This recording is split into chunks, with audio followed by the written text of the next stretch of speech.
I'm sure glad you and Jimmy got those numbers back on the town hall clock, Detective Time. Now everyone who comes to the park can see what time it is again. Yes, Barbara, I'm glad too.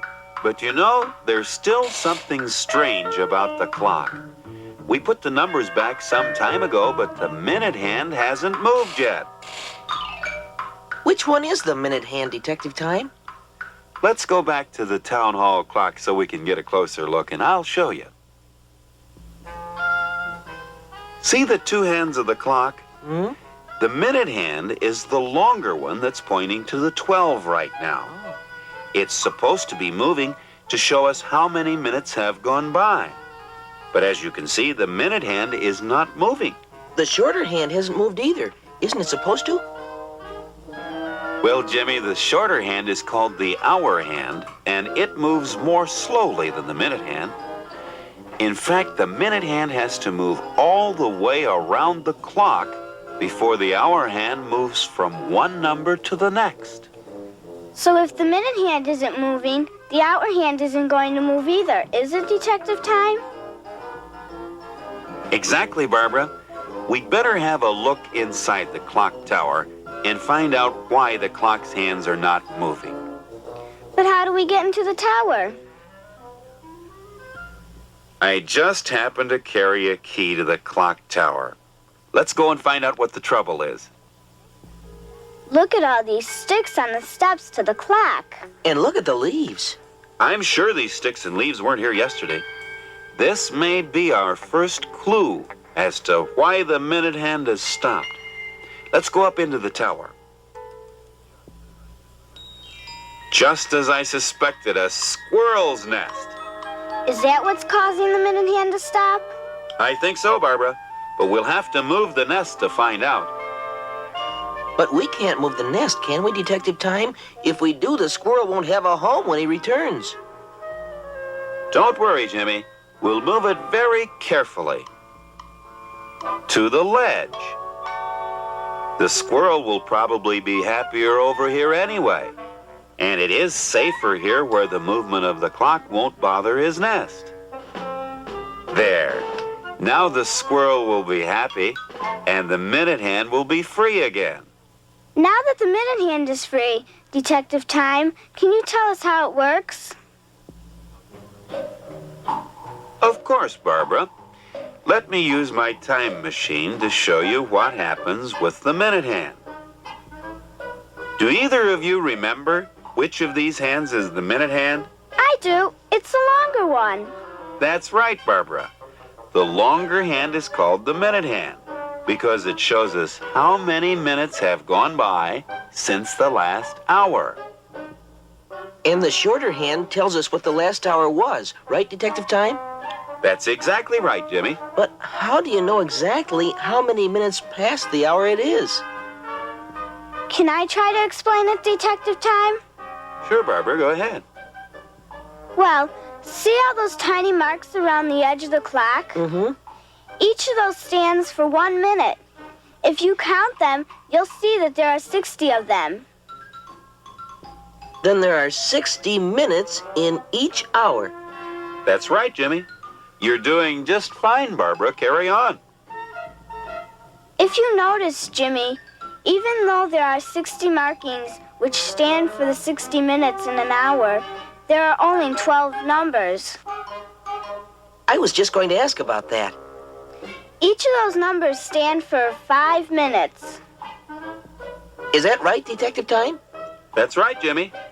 Every time the minute hand reaches one of those numbers, another 5 minutes has gone by. Then it helps if you know how to count by fives, doesn't it? Yes, it really does help, Jimmy. But you must remember that when you start counting by fives, you always have to start at the top of the clock. Isn't that because the minute hand's trip around the clock begins at the top? That's why, Barbara. Then when the minute hand gets to the 1, 5 minutes would have passed. Isn't that right? That's right, Jimmy. How many minutes past the hour would it be when the minute hand gets to the next number, number 2? Why, it would be 10 minutes past the hour. Very good, Jimmy. And when it's on number 3? That's easy, Detective Time. It would be 15 minutes past the hour. That's correct. If the minute hand is on the 1, it would be 5 minutes past the hour. When it's on the 2, it would be 10 minutes past the hour. So, if the minute hand is on the 3, it would be 15 minutes past the hour. And don't forget, the smaller hand tells you the hour. So right now, the time machine shows 15 minutes after the hour of 2. Right, Jimmy, or 2:15. Let's try another one. Okay, this is fun. I think I understand it.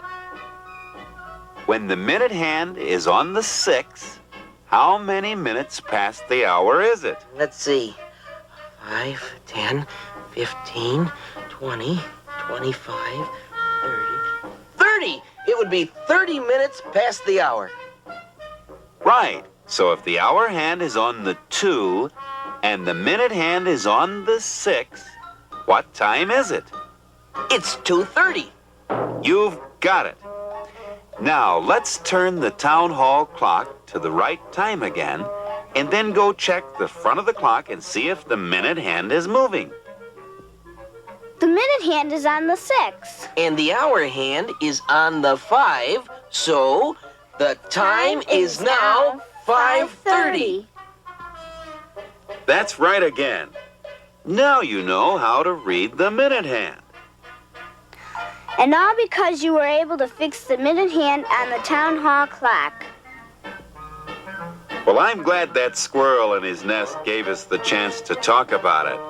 It was a very timely event.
Who's there? It's Jack Frost. Come on in, Jack. Hi, Jack. What can I do for you? Well, Detective Time, we need your help. Who's we? The teacher and students at the community school. They have asked me to get you to help find 2 missing students, Carlos and Judy. They've probably just overslept. Let's go over to their homes and see. I've already checked their homes, and they weren't there. Their teacher, Mrs. Glau, is quite worried. It's not like them to miss school, especially on a special day like today. Let's see, today's Friday. What's so special about Friday? This Friday is special to the children because this Friday they are all painting their classroom. It's really a big project, and they need the help of all the children if it's to be finished by the end of the day. But I don't understand. Why must it be finished by the end of the day? Since today is Friday, the last day of the school week, there won't be any school tomorrow, which is Saturday, or the next day, which is Sunday.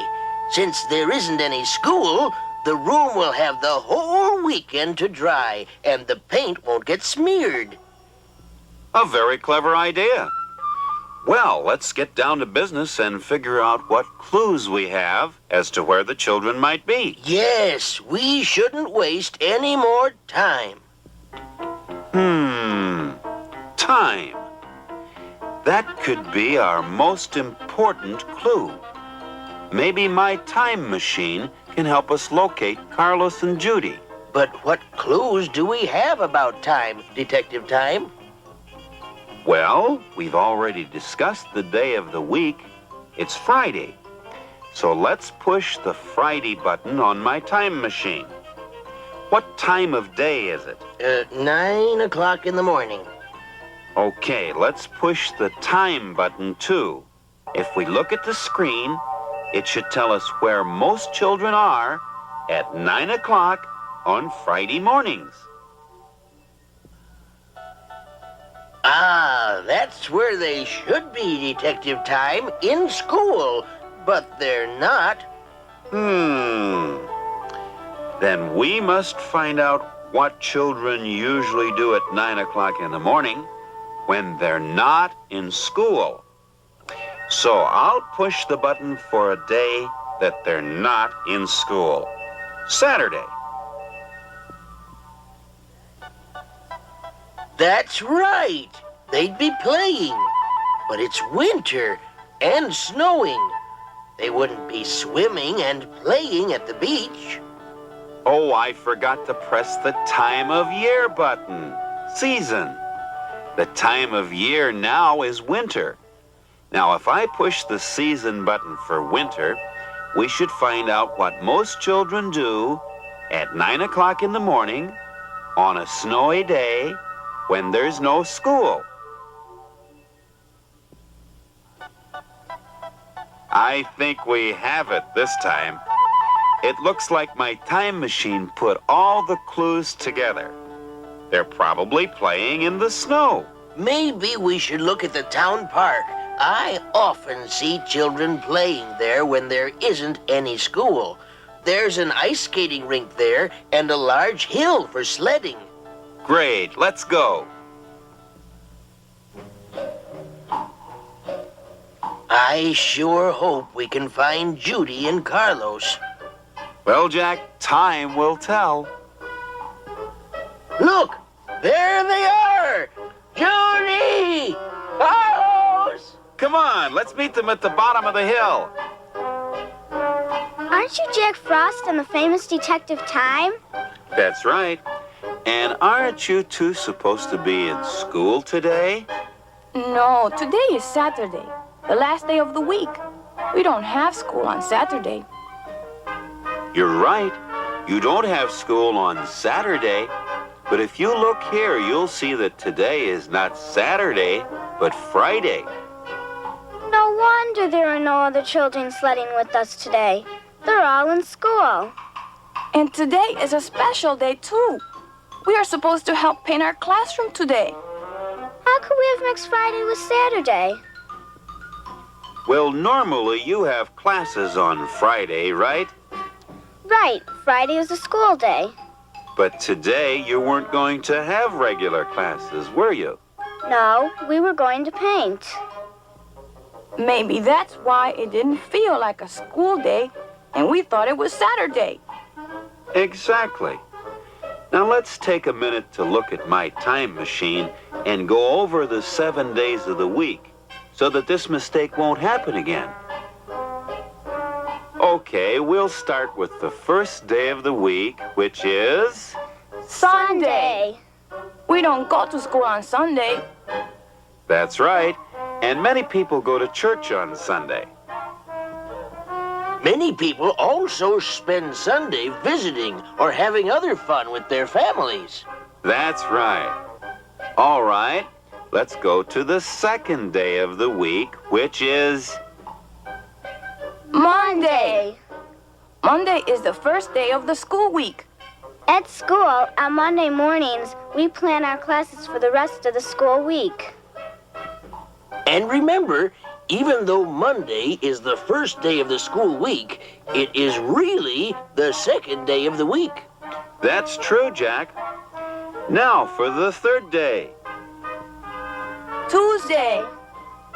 Since Tuesday is only the second day that we're in school each week, we usually have a lot of work to finish before the end of the week. Okay, so far we've gone over Sunday, Monday, and Tuesday. The fourth day of the week is... Wednesday. Wednesday is the middle of the school week. We've had 2 days of school already, and we have 2 more to go. In our classroom, Mrs. Grow lets us bring something in for show and tell on Wednesday. That's always fun. Let's see. Oh, yes, we're on the 5th day of the week, which is... Thursday. I like Thursday. On Thursday nights, I have guitar lessons. At school on Thursday, we work extra hard. We have to make sure our work is finished because the next day is the end of the school week, Friday. Since Friday is the last day of the school week, in our classroom we often work on a special project. like painting the walls of your classroom. Detective Time, we better finish up quickly so Carlos and Judy can help paint those walls. Well, Jack, you know, we're almost finished. There's only one day of the week left. And that's Saturday. The day we usually get to go out to play. I usually have to clean my room first, though. Okay, let's say the 7 days of the week in order one more time, and then you must be on your way to school. Why don't you start, Carlos? Okay. There's Sunday, Monday, Tuesday, and Wednesday. Then comes Thursday, Friday, and then finally, the last day of the week, Saturday. Very good. Now let's hope this mistake doesn't happen again. Now that we've gone over the days of the week, I don't think we'll forget again. Thank you, Detective Time. Thank you, Mr. Frost. Yes, thank you. Goodbye, Detective Time. Goodbye, Mr. Frost. Goodbye, Judy. Goodbye, Carlos. Have a good time painting.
Good morning, Mariana. Good morning, Louis. How's the vegetable business today? Unusual, Mariana. Oh, what do you mean? I just had 3 girls come in who wanted to buy rotten tomatoes. In my business, that's pretty unusual. I guess it is. I told them I don't carry rotten tomatoes, so they went home to get enough money to buy fresh ones.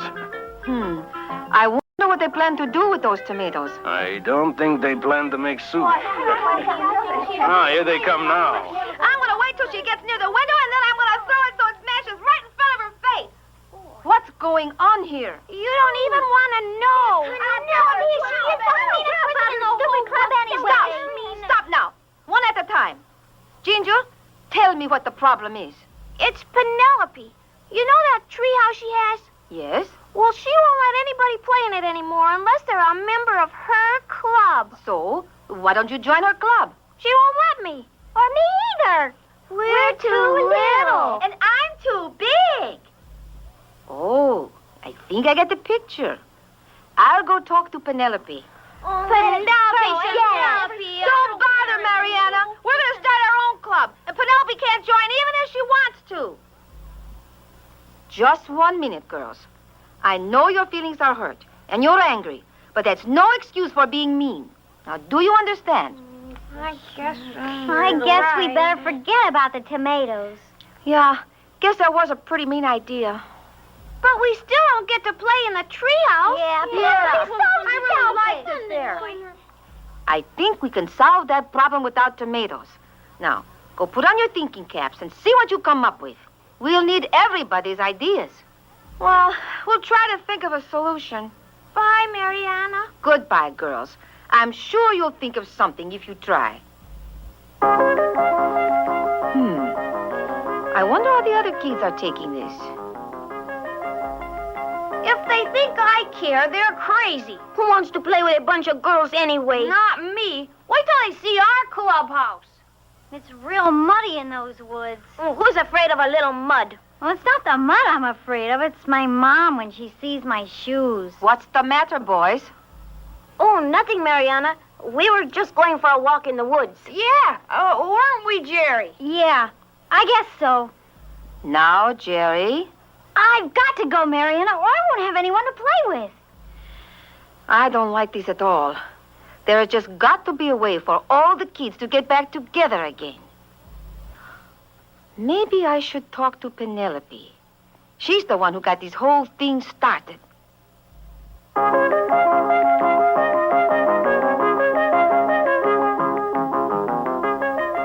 Mariana, am I ever glad to see you? Hi, Penelope. May I come up? Sure. I'm so lonely. It seems like a long time since anyone's been here. I guess it's my own fault. Why, this is a great place you have here. No wonder all the kids are jealous. I don't like it so much anymore. No? And why not? Well, at first it was always too crowded. Everybody wanted to play here all the time. There wasn't even enough room to do anything. It was awful. That's why I tried to have a special club, so there wouldn't be so many people here all the time. I see. But everyone I didn't let be in the club got mad at me. Now no one wants to play with me. I don't know what to do. You've got some thinking to do. You've gotten yourself in a real fix. And now it's up to you to find a way out of it.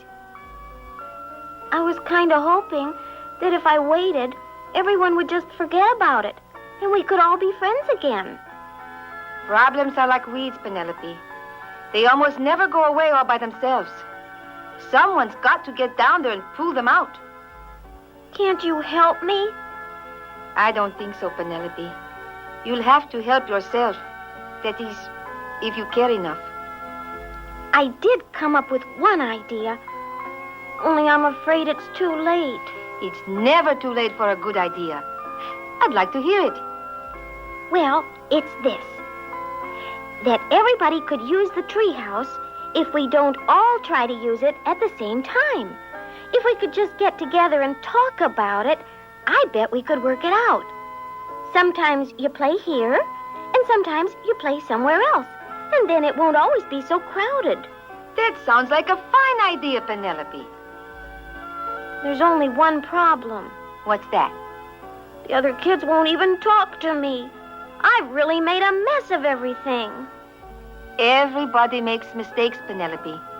Sometimes, even though it's hard, you have to just go ahead and try to make things right again. Oh, I know they won't even listen to me. Maybe not at first, but I think once you try, they'll begin to listen. I sure hope you're right, Mariana. If you care enough, they'll listen to you. Goodbye. Bye, Penelope.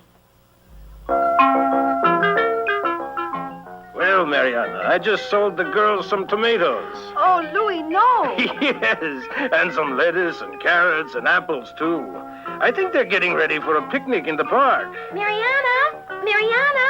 Penelope, I've been waiting to hear what happened. Oh, it was hard. At first, they wouldn't even listen. They even called me names. But I kept trying, and when they heard my idea about the treehouse, they thought it was great. Now, we can all play there, but we'll take turns. You see, if you care enough, you can always find a way.